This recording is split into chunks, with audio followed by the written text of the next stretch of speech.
నమస్తే, నేను విజయారెడ్డి. ఆంధ్రప్రదేశ్ రాజకీయాలు ఇప్పుడు దేశ రాజకీయాలు ముడిపడి ఉన్నాయా అంటే ఎన్డీఏ కూడా ఒక స్పష్టమైన మెజారిటీ రాకపోవడంతో ఈరోజు ఆంధ్రప్రదేశ్కు సంబంధించిన చంద్రబాబు కీలకమయ్యాడు. అంటే ఒకే దెబ్బకు రెండు పిట్టలు అన్నట్టుగా ఉంది. సో ఆంధ్రప్రదేశ్ పరిపాలన అంతా కూడా ధ్వంసమైంది అంటే ఇంతకుముందే ప్రెస్ మీట్ పెట్టి చంద్రబాబు నాయుడు గారు చెప్పారు. ఏంటి 30 ఏళ్ల పాటు ధ్వంసమైంది, ఒక 30 దీని అంతా కూడా రిపేర్ చేసుకోవడం కూడా కష్టమైన పనే. సో ఆ ప్రయత్నంలో ఉంటామని చెప్తారు. మరొక వైపు దేశ రాజకీయాలు, సో ఇవన్నీ కూడా ముడిపడి ఉన్నాయి. ఎలా ఉండబోతుంది? మోదీకి అవకాశం ఉందా? సో ఏమైనా కండిషన్స్ పెట్టబోతారా చంద్రబాబు నాయుడు? ఎందుకంటే సపోర్ట్ ఉండాలి. సో మొత్తానికి కూటమిలో ఉన్నప్పటికీ కూడా సో వీళ్ళకి ఒక క్లారిటీ తెలుసుకోవాల్సిన అవసరం ఉంది. కాబట్టి ఏ విధంగా ఉంటాయి కండిషన్స్, ఏ విధంగా ఉంటాయి అయితే మనతో ఉన్నారు సీనియర్ రాజకీయ నాయకులు మైసూరారెడ్డి గారు. సార్ నమస్తే. సార్ ఫస్ట్ ఆఫ్ ఆల్ ఇంకెందుకంటే ఈడ అయిపోయింది, ఈడ ఒక క్లారిటీ వచ్చింది. చంద్రబాబు నాయుడు ముఖ్యమంత్రి. దేశ రాజకీయాల్లోకి వస్తే ఎందుకంటే స్పష్టమైన మెజారిటీ రాలేదు. సో ఎన్డీఏ కూటమే, ఎన్డీఏతో కాబట్టి భాగస్వామ్యం ఉంది. కాబట్టి ఏమన్నా చంద్రబాబు నాయుడు ఇప్పుడు ఏమైనా కండిషన్స్ పెట్టే అవకాశం ఉందా? అంటే మోడీనే ఉండాలనుకుంటాడా, లేకపోతే ఈసారి ఏమన్నా ప్రధానమంత్రి మారే అవకాశం ఉందా? ఎట్లుండవచ్చు? కూటమికి కూడా కొంచెము స్టెప్ ముందుకేస్తే కూటమి కూడా ఫామ్ చేసే అవకాశాలు కూడా కనిపిస్తున్నాయి కదా సెంట్రల్లో. ఎట్లా ఉండొచ్చు? అంటే ఇప్పుడు బీజేపీ ఒక్కటి తన సొంతం ఏర్పాటు చేయగల పరిస్థితిలో లేదు. కూటమి మీదనే ఆధారపడాల. ఆ కూటమి మీద ఆధారం కూడా ఎట్లుంది అని అంటే ఈ దినం ఆంధ్రప్రదేశ్లో ఏర్పడిన కూటమి వల్ల బీహార్లో నితీష్ కుమార్ కలవటం వల్లనే వాళ్ళిద్దరి మీదనే ఆధారపడింది. ఒకప్పుడైతే చంద్రబాబు నాయుడు బీజేపీని కలుపుకునే దానికోసం వివిధ కారణాలు ఉన్నాయి. ఎందుకంటే ఎన్నికల నిర్వహణ కోసం అయితేనేమి, ఇతర కారణాల రీత్యా అయితేనేమి, ఇక్కడ ఉండే యంత్రాంగం వన్ సైడెడ్గా ఉండడం వల్ల అయితేనేమి, ఎన్నికలు జరుపుకోవాలంటే కొంచెం ప్రశాంత వాతావరణంలో వాళ్ళ సహకారం ఉంటే బాగుంటుంది అని చెప్పి వాళ్ళ వల్ల ఓట్ల శాతం పెరగదని తెలుసు కూడా, కొన్ని చోట్ల నష్టం జరుగుతుందని తెలిసి కూడా వాళ్ళతో చేతులు కలిపేదానికి సంసిద్ధమై కొంత ప్రయత్నాలు చేశారు వీళ్ళ వైపు నుంచి. ఆ సమయంలో కొంచెం బెట్టే చేశారు బీజేపీ. తర్వాత కారణాలు ఏమన్నా కానీ, పవన్ కళ్యాణ్ చొరవ అనుకోండి, ఇంకా ఇతర కారణాలు అనుకోండి, కారణాలతో ఎన్డీఏ కూటమిలో చేరినారు. ఎన్డీఏ కూటమిలో చేరినారు కాబట్టి చేరేటప్పుడు ముందే మాట్లాడింటారు కాబట్టి ఇప్పుడు షరతులు పెట్టే అవకాశం ఉండదు. ఎందుకు అని అంటే ఏదో చర్చలు అనేది జరిగింటాయి, ముందే మాటలు జరిగింటాయి. జరిగినప్పుడు వారి మద్దతు తీసుకున్న తర్వాత మళ్ళీ ఇప్పుడు పోయి షరతులు పెట్టడం అనేది రాజకీయంగా సవ్యం కాదు, మంచిది కాదు. అందులో పెద్ద భాగస్వామి బీజేపీ. అంటే షరతులు ఒకటి ఏమైందంటే ఆ రోజు వీళ్ళు కూడా ఏమనుకున్నారు, 400 సీట్లు అనుకున్న నేపథ్యంలో మాకు కూడా స్పష్టమైన మెజారిటీ వస్తుందేమో అనేసి ఆనాడు బీజేపీ కూడా అనుకొని ఉంటుంది. కాబట్టి పెద్దగా చర్చలు ఆ రోజేమో అప్పర్ హ్యాండ్ ఏమో బీజేపీది ఉంది, డౌన్లో చంద్రబాబు ఉన్నాడు. కాబట్టి ఈరోజు ఇట్లా అయింది. కాబట్టి ఈరోజు ఏమన్నా కొంచెం స్పష్టమైన హామీలు కానీ ఏమన్నా కండిషన్స్ కానీ ఏ రకంగా ఉండమంటారా రాజకీయంగా? పెట్టేదానికి ఉండదు.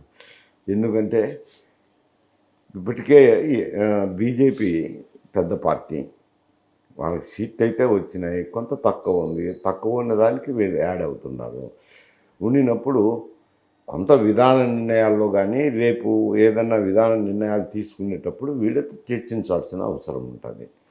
చర్చించకుండా ఒంటెత్తు పోకల్లో గతంలో చేసినట్టు బీజేపీ మా ఇష్టమని ఒక 2-3 మాట్లాడుకొని వాళ్ళ ఇష్ట ప్రకారం ఏది చేయాలనుకుంటే దాన్ని చేసినారు. ఇప్పుడు కొంచెం వీళ్ళ పార్ట్నర్స్తో కూడా చర్చించాల్సిన అవసరం ఉంటుంది విధాన నిర్ణయాలు తీసుకునేటప్పుడు. మార్పు అని అంటే మీరు ప్రధానమంత్రిని మార్చమని కోరుతారా అంటే అటువంటివి ఉండకపోవచ్చు. ఎందుకంటే వారికి మెజారిటీ ఉంది, ఆ పార్టీ నాయకుని నిర్ణయం వాళ్ళే తీసుకుంటారు కాబట్టి అటువంటి మార్పును కోరకపోవచ్చు. అంటే మెజార్టీ ఉంది కానీ ఇప్పుడు ఏదైతే ఉందో నితీష్ కుమార్కి సంబంధించిన సీట్లు కావచ్చు, ఇప్పుడు ఈ సీట్లు అయితే కీలకం. బాబుయ్ కూడా ఇప్పుడు వాళ్ళకి ఏది కలిసి వచ్చినా అవసరమే అన్నట్టుగా ఉంది పరిస్థితి. ఎందుకంటే కూటమి కూడా బాగానే ఉంది కాబట్టి.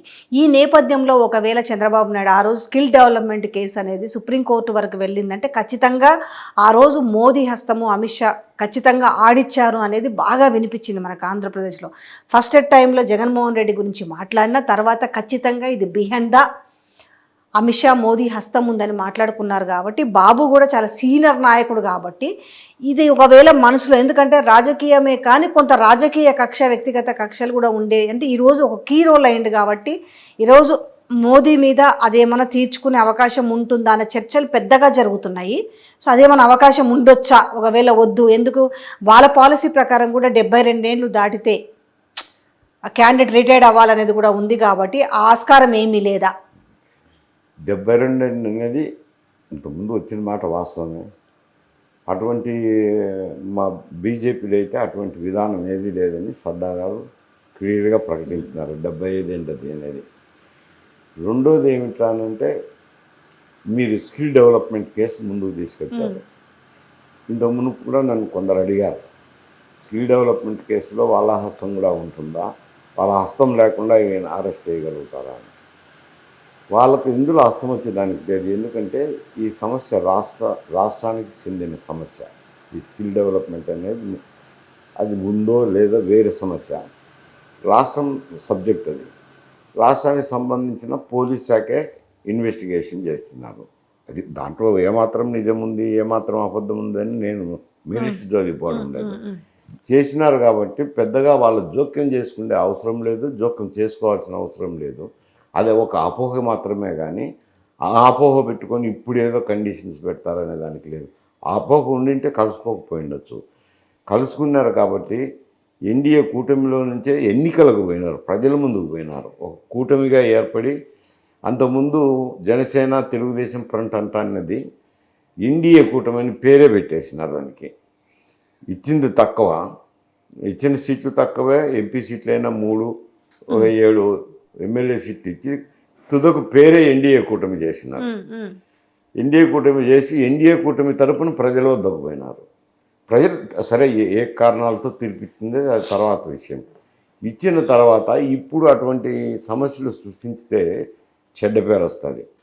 ఇప్పటికే కాంగ్రెస్ పార్టీలో కూడా కొందరు, కాంగ్రెస్ పార్టీ అనడంలో కొంత ఊహాగానాలు, రాజీవ్ గాంధీ గారిని, రాహుల్ గాంధీ గారిని ప్రశ్నించడం జరిగింది. మీరు ఎన్డీఏ కూటమిలో ఉన్న కొందరు సభ్యులను ఏమైనా చర్చించుతారా అని. అంటే చంద్రబాబు నాయుడిని, నితీష్ కుమార్ను దృష్టిలో పెట్టుకొని ఆ ప్రశ్న వేశారు. అంటే ఏదైనా కూటమిలో చర్చించిన తర్వాతే నిర్ణయాలు ఉంటాయి కానీ నా సొంత నిర్ణయాలు ఉండవని ఆయన ఆ ప్రశ్నకు దాటేస్తున్నారు అనుకోండి. అంటే కొంత ఏదో ఊహాగానాలు నడుస్తున్నట్టే కదా. కానీ ఏమి నడిచినా కానీ నేను అనుకోవడం, ఒకవేళ అక్కడి నుంచి ఆహ్వానాలు వచ్చినా, వాళ్ళు పలకరించినా, వీళ్ళు వెళితే వాళ్ళు ఇండియా కూటమి ఏర్పాటు చేసే పరిస్థితులు ఉండినా ఒక మాట ఇచ్చినారు, ఒక అవగాహనకు వచ్చినారు. ఎన్నికలలో ప్రజల ముందుకు ఇండియా కూటమిగా పోయినారు కాబట్టి ఇప్పుడు విడిపోతారని అనుకోండి. రేపు పొద్దున భవిష్యత్తులో చెప్పలేను కానీ ఏదైనా సమస్యలు రావచ్చు, విడిపోవచ్చు. అవి అవి అవి దూరమైన ప్రశ్న. దానికి ఇప్పుడు సమాధానం ఉంది. సో అయితే కూటమికి అయితే అవకాశం లేదు ఇప్పుడు సెంట్రల్లో ఫామ్ చేయడానికి, గవర్నమెంట్ ఫామ్ చేయడానికి అయితే అవకాశం లేదని అంటున్నారు. ఇండియా కూటమికి అయితే లేదు కదా, కావాల్సిన మెజారిటీ లేదు. ఎన్డీఏలో ఉన్న భాగస్వాములు కొందరు అటు సైడ్ కలిస్తేనే వస్తుంది. కానీ వాళ్ళు ఇప్పుడైతే ప్రస్తుతం అయితే కలిసే పరిస్థితి ఉండదు. మళ్ళీ ఏదైనా విభేదాలు వాళ్ళ పరిపాలనా విధానంలోనూ, వాళ్ళ ఇచ్చే రెస్పెక్ట్ అయితేనేమి, ఇవన్నీ పనితీరుని బట్టి ఉంటాయి సమస్యలు వస్తున్నాయి. కానీ 5 ఏళ్లలో చెప్పలేము స్పష్టంగా ఉంటుంది ఎన్డీఏ కూటమి అని కూడా చెప్పలేము. పరిస్థితులను బట్టి ఏం జరుగుతాయని నేను చెప్పలేను కదా, నేను ఊహించలేను కదా. ఇంకా మొక్కకు తెలికే మొగుని కళ్ళు బాగా ఉన్నట్టుంటుంది. ఎందుకంటే ఇప్పుడు కూటమి గవర్నమెంట్ ఫార్మ్ అవుతుంది అంటే ఎన్డీఏ కూటమి గవర్నమెంట్ ఫార్మ్ అవుతుంది. ఇండియా కూటమికి తక్కువ ఛాన్సెస్ ఉన్నాయి. ఇంకోటి మనకు ఆంధ్రప్రదేశ్ విషయానికి వస్తే రాయలసీమ నుంచి నేను అందరికీ కూడా ఫలితాలు చాలా ఆశ్చర్యాన్ని నెంబర్ని చాలా ఆశ్చర్యాన్ని కలిగించాయి. ఎందుకనంటే ఒకవేళ ఇంత స్వీప్ చేసుకున్నారు, అట్లీస్ట్ దీనికి ఇన్నైనా సీట్లు వస్తాయి అనుకోని జనరల్ పబ్లిక్, అట్లీస్ట్ రాయలసీమ నుంచి కూడా ఇంత స్వీప్ చేసుకొని పోయింది టీడీపీ అనేది, అది కూటమి మీన్స్ ఎన్డీఏ కూటమి. ఎందుకు రాయలసీమలో అంటే కొంత ముస్లిం మైనారిటీ బాగా ఉన్నాయి కదా, వీళ్ళు సీట్లు ఆల్రెడీ ఉన్నాయి కదా, ఎస్సీ ఎస్టీలు కావచ్చు ఇవన్నీ, కానీ ఎందుకు ఒక రాయలసీమ నుంచి కూడా ఇన్ని సీట్లు లాస్ అవ్వడానికి వైసీపీకి ఉన్న అంత దౌర్భాగ్యమైన పెద్ద మిస్టేక్స్ ఏమున్నాయి? ఇప్పుడు ఎన్నికలు జరిగినప్పుడు ఫలితాలు పరిశీలించినప్పుడు ఎప్పుడు కూడా నార్త్ కోస్టల్ ఆంధ్ర, అవును, ఆంధ్ర ప్రాంతము, రాయలసీమ ప్రాంతము సపరేట్గా ఎప్పుడు కూడా వేరువేరుగా ప్రయాణం చేయటంలే. ఏ ఏ ఒకటే రకంగా ఉంటాయి ఫలితాలు. రాయలసీమ నుంచి శ్రీకాకుళం వరకు ఫలితాలు ఒకటే రకంగా వస్తాయి. మెజారిటీలు ఎంత అనేది వేరే సమస్య, కానీ ఫలితాలు ఒకటే రకంగా. రాయలసీమను ప్రత్యేకించి చూడాల్సిన అవసరం లేదు. కాకపోతే ఒక్క విషయం అయితే ఆలోచన చేయాల్సిన విషయం ఉంది. ఎందుకంటే స్కీములు అనేటివి ఎక్కడ పెట్టినా రాయలసీమ, అక్కడ పెట్టినా ఇక్కడ పెట్టినా ఒకటే ఉంటుంది. ఏ స్కీమ్ కూడా రాయలసీమకు ప్రత్యేకించి జగన్మోహన్ రెడ్డి గారు చేసింది ఏమీ లేదు. ఇది నేను రాయలసీమ వాసిని, నేను రాయలసీమకు ఏదో చేయాలని ప్రత్యేకించి ప్రేమ చూపించిన సంఘటనలు ఏవి లేదు. రాజధాని విషయమే తీసుకున్నప్పుడు, రాజధాని విషయం వచ్చేసరికి నేను 3 రాజధానులు ఏర్పాటు చేస్తానన్నప్పుడు అడ్మినిస్ట్రేటివ్ క్యాపిటల్ తీసుకుని కోస్టల్ ఆంధ్రలోనే పెట్టినారు. విశాఖ అంటే కోస్టల్ ఆంధ్రలోకే వస్తుంది కదా. ఒక న్యాయ రాజధాని అంటే హైదరాబాద్ నుంచి వచ్చే అడ్వకేట్లకు ఒక కోర్టు పెడతానన్నాడు. మళ్ళీ బెంచీలు 2 సపరేట్ చేస్తానన్నాడు. ఒకటి వైజాగ్లోను, ఒకటి గుంటూరులోనూ పెడతానన్నారు. పోనీ ఇరిగేషన్కు సంబంధించి ఏదన్నా ప్రాజెక్టులు విషయం అభివృద్ధి సాధించినాడంటే ఏమీ లేదు. నీళ్ళైతే వదిలినారు, ఏదో కృష్ణానది పారింది కాబట్టి, వరదలు వచ్చినాయి కాబట్టి సముద్రంలోకి వదలకుండా ఏదో వదిలినారు. జలాశయాల్లో నీరున్నాయి. ఆ నీటి వల్ల కాస్త కూస్త పంటకు నష్టం జరిగింది. పంట కాలువలు తీయలేదు. సరే, ఇది జరిగిన పంట కాలువలకు తీద్దామనే ఆలోచన కూడా ఆయనకు రాలేదు. వామికొండ సాగర్ అయినా కానీ, గోర్కల్ రిజర్వాయర్ కింద అయినా కానీ, బ్రహ్మంగారి మఠం అయినా కానీ, సర్వాయి సాగర్ కానీ ఎక్కడ తీసిన దాఖలాలు లేవు. ఇంకా కాకపోతే సర్వాయి సాగర్ నీటిని వాళ్ళ భారతీయ సిమెంట్ ప్లాంట్ మాత్రం ఉపయోగించుకుంటున్నారు. కమలాపురం మాత్రం ఒక్క చుక్క నీరు కూడా ఇవ్వాలి.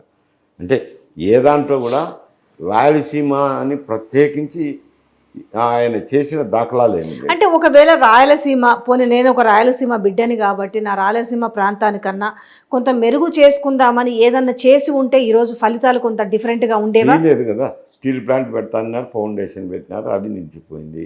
ఏ కార్యక్రమం కూడా రాయలసీమ అని ప్రత్యేకించి నాది రాయలసీమ ప్రాంతం అని చేయలే. రెండో విషయాన్ని తీసుకుంటే అవతల పార్టీ నాయకుడు ఎవరు? ఆయన రాయలసీమ వాసే కదా. చంద్రబాబు నాయుడు కూడా రాయలసీమ వాసే.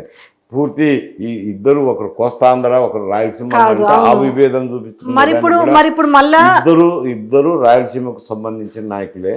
రాయలసీమకు ఒకవేళ నేను చంద్రబాబు నాయుడు రాయలసీమ వాసి అయినా కానీ ఆయన ఈ కార్యక్రమాలు చేయలే, నేను ఈ కార్యక్రమాలు చేసినా అని చూపించేదానికి ఒక్క కార్యక్రమం చూపించమనండి ఏమున్నైనా సరే. అటువంటిది ఏమీ చేయలేదు. కాకపోతే ఆ రాజధాని విషయంలోనే ఈత న్యాయం చేసిన అర్థమైపోతుంది కదా. న్యాయవాదాన్ని పేరు పెట్టి ఒక హైకోర్టు పెట్టి ఒక బెంచ్ పెడితే ఏమాత్రం న్యాయం చేసినట్టు అది. కాబట్టి ఆయన రాయలసీమకు వరగబెట్టింది ఏమీ లేదు. అన్ని ప్రాంతాలతో పాటు ఆ ప్రాంతంలో కూడా రియాక్షన్ వచ్చింది. అది జనరల్ పరిపాలన మీద వచ్చిన రియాక్షను. కోస్టల్ ఆంధ్రలో అయినా ఒక రకంగానే ఉంటుంది, నార్త్ కోస్టల్ ఆంధ్రలో అయినా ఒక రకంగా ఉంటుంది, రాయలసీమలో అయినా ఒక రకంగా ఉంటుంది. కాకపోతే ఏమిటంటే బీజేపీని ఎన్డీఏ కూటమిలో చేరినారు. ఎన్డీఏ కూటమిలో చేరిన తర్వాత ఏమైనా ఇది మైనారిటీ ఓట్లు ఏమైనా చీలికి వచ్చి కొద్ది నష్టం జరుగుతుందేమో అనే అభిప్రాయాలు ఉన్నాయి. కానీ స్థానికంగా విచారించినప్పుడు పరిస్థితులు బట్టి ఈయన ఎన్డీఏ కూటమిలో నిన్నటి మొన్నటి దాకా ఉన్నారు. బిల్లులు కూడా పాస్ చేసినారు కదా. లాస్ట్ బిల్లు వరకు కూడా, సిఏఏ బిల్లు వరకు కూడా పాస్ చేస్తారు. కాంట్రవర్షియల్ బిల్స్ అన్నీ పాస్ చేసినారు. పూర్తి మద్దతు ఇచ్చారు.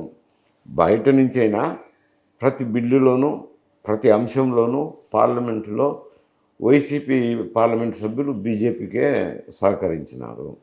ఇప్పుడు ఇతర కూటమిలో ఒక్కదాని నడిచిన దాఖలాలు లేవు, వాళ్ళని అనుసరించి నడిచిన దాఖలాలు లేకపోయేసరికి అక్కడ ఏమంటున్నారు అని అంటే, ఆయనైనా నిన్నటిదానా ఎన్డీఏలోకి పోయినారు, బీజేపీలో కలిసినతనే ఈయనైనా బీజేపీలో కూటమిలోకి పోయినారు.